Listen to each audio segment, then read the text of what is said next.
तेजी से सौभाग्य में वृद्धि एवं हजारों यज्ञ करने से जो पुण्य की प्राप्ति होती है वह एकमात्र आप अपने घर में सत्यनारायण कथा व्रत करके प्राप्त कर सकते हैं। किसी भी शुभ कार्य की शुरुआत से पहले या फिर अपनी मनोकामना की पूर्ति के लिए घर पर सत्यनारायण व्रत की कथा सुनाई जाती है। आपने भी इस कथा में हिस्सा लिया होगा, लेकिन क्या आप जानते हैं कि सत्यनारायण व्रत की कथा क्यों कराई जाती है? इसके क्या लाभ बताए गए हैं? इस संसार में नारायण ही एकमात्र सत्य है, बाकी सब माया है। सत्य में ही यह संसार समाया हुआ है। सत्य के बिना यह संसार कुछ भी नहीं होगा। इसीलिए जीवन में सत्य व्रत का पालन पूरी निष्ठा के साथ करना चाहिए। ऐसा न करने पर भगवान न केवल नाराज होते अपितु दंड स्वरूप संपत्ति और बंधु बांधवों के सुख से वंचित भी कर देते। मित्रों, यह स्कंद पुराण है। आज इस ग्रंथ के माध्यम से सत्यनारायण व्रत कथा के बारे में पूरी जानकारी प्राप्त करेंगे और जानेंगे कि क्या शर्त है, क्या नियम है और इसके क्या लाभ है। श्री सत्यनारायण व्रत की विधि, ब्राह्मण और लकराहे की कथा। मित्रों, यह स्कंद पुराण का अध्याय है। ऋषियों ने सूत जी से पूछा, महामुने,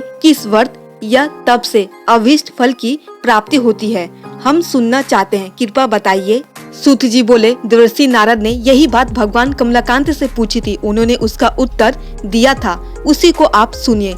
एक दिन दूसरों पर अनुग्रह करने वाले योगी नारद जी विविध लोकों में घूमते हुए मृत्यु लोक में आए। उन्होंने देखा यहाँ के सभी मनुष्य भांति भांति के दुखों से पीड़ित थे और अपने अपने कर्म के फलस्वरूप विधिवत योनियों में जन्म लेकर कलेश पा रहे हैं। वे सोचने लगे, किस उपाय से इनका दुख निश्चित रूप से दूर हो सकता है। मन ही मन इस प्रकार सोचकर वे विष्णु लोक में गए और वहाँ जाकर उन्होंने शंख, चक्र, गदा, पद्मधारी, वनमाला से विभूषित शुक्लवन चतुर्भुज देवेश्वर भगवान नारायण को देखकर कुछ कहना चाहा। नारद जी बोले, आप मन और वाणी से अतीत अनंत शक्ति है, आदि मध्य और अंत से रहित है, निर्गुण है, गुणात्मा है, सबकी आदिभूत है और भक्तों के दुख का नाश करने वाले हैं। आपको नमस्कार है। भगवान विष्णु ने नारद का स्तवन सुनकर उत्तर दिया। श्री भगवान बोले, महाभाग, तुम किस लिए यहाँ आए हो और तुम्हारे मन में क्या अभिलाषा है? बताओ, मैं तुम्हारी सब बातों का उत्तर दूंगा। नारद जी बोले, मृत्यु लोक में मनुष्य पाप कर्म वश विधिवत योनियों में जन्म लेकर नाना प्रकार से कलेश पा रहे हैं और अपने अपने पापों का फल भोग रहे हैं। हे नाथ, उनके वे सारे कलेश सहज में ही कैसे दूर हो सकते हैं? यदि मुझ पर आपकी कृपा हो तो वो उपाय बताइए, उसी को सुनने की मेरी इच्छा है। श्री भगवान ने कहा, वत्स, लोगों के प्रति अनुग्रह कामी होकर तुमने बड़ी अच्छी बात पूछी, जिसके करने से मनुष्य मोह से मुक्त होता है, वो मैं तुमसे कह रहा हूँ, सुनो। एक अत्यंत पवित्र व्रत है जो स्वर्ग या पृथ्वी पर अति दुर्लभ है। मैं स्नेहवश, हे प्रिय, आज उसी को प्रकट कर रहा हूँ।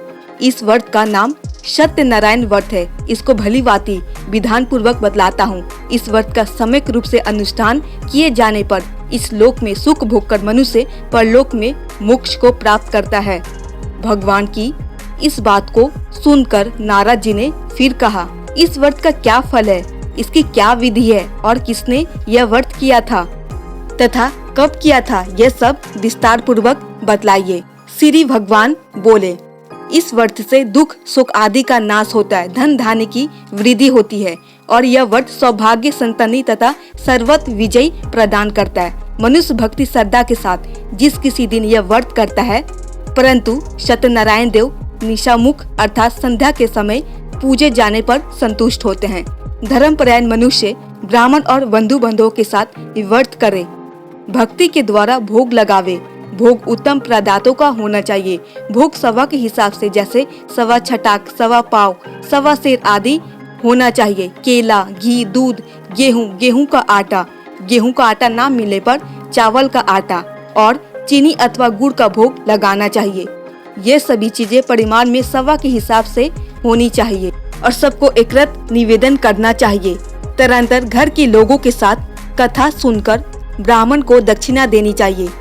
इसके बाद ब्राह्मणों को प्रसाद खिलाकर अपने बंधु बांधवों के साथ भक्ति पूर्वक स्वयं प्रसाद ग्रहण करना चाहिए और भगवान के सामने प्रेम परवश होकर नाचना और गाना चाहिए। इसके बाद स्तुति करके सत्यनारायण भगवान का स्मरण करते हुए घर जाना चाहिए। इस प्रकार करने पर मनुष्य को निश्चय ही मनोवांछित फल प्राप्त होगा।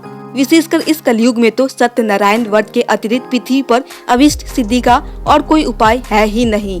पूर्व काल में एक ब्राह्मण इस व्रत को करके कृतकृत हो गए थे। अब उनकी कथा कहता हूँ। काशीपुर में ग्राम में एक निर्धन ब्राह्मण रहते थे। वे भूख प्यास से व्याकुल होकर सदा पृथ्वी पर भटका करते। ब्राह्मणों को दुखी देखकर ब्राह्मण प्रिय भगवान बुद्ध ब्राह्मण का रूप बनाकर उनके पास आए और उन्होंने आदर के साथ पूछा, ब्राह्मण देवता, आप किस लिए अत्यंत दुखित होकर सारी पृथ्वी पर भटक रहे हैं? यदि आपकी अभिरुचि हो तो सारी बात मुझसे कहिए, मैं सुनना चाहता हूँ।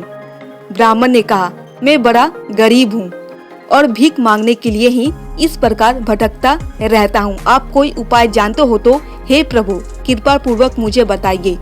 वृद्ध ब्राह्मण ने कहा, सत्यनारायण विष्णु भगवान मन चाहा फल देते हैं। द्विश्रेष्ठ, आप सत्यनारायण का उत्तम व्रत करें। मनुष्य इस व्रत को करके सब दुखों से मुक्त हो जाता है। श्री भगवान बोले। वृद्ध बने हुए सत्यनारायण ब्राह्मण को आदर पूर्वक व्रत की पूरी विधि बतलाकर वहाँ से अंतर्धान हो गए। तदनंतर वे ब्राह्मण मन ही मन भगवान का चिंतन करते हुए घर लौटे। उन्होंने समझा कि नारायण ही मुझको यह व्रत बतलाया है, अथवा मैं इस व्रत को करूंगा। ब्राह्मण इसी सोच विचार में रहे।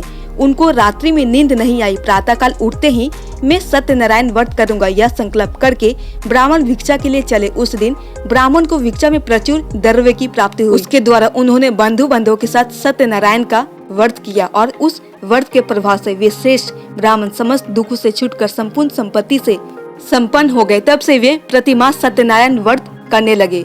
श्री भगवान ने कहा, वे उत्तम ब्राह्मण विधि रूपधारी नारायण के द्वारा व्रत को जानकर सारे पापों से मुक्त हो गए और उन्होंने दुर्लभ मोक्ष की प्राप्ति की। नारद, जिस समय इस व्रत का पृथ्वी में प्रचार होगा उसी समय मनुष्य के समस्त दुख नष्ट हो जाएंगे।